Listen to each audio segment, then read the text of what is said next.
Sikubingelele mlandeli waleli phephandaba namhlanje. Sikubikela izithi imoto yohlobo olubizayo yakwa-Mercedes ebintshontshiwe ekuqaleni kwaleli viki endaweni yase-Bushbuckridge eMpumalanga itholakale isicwiywe ikanjena esithombeni. Umshayeli wayo wayelale ipakile wavuka ekuseni isingekho isiyebiwe.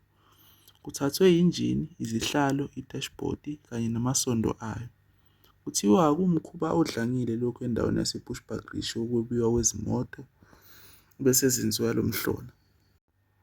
Umshayeli oneminyaka engama-35 uboshwe ngenxa yokushayela ephuze uphuzo oludakayo emva kokuba emisiwe ku-N12 eduze nase-Jazz Park.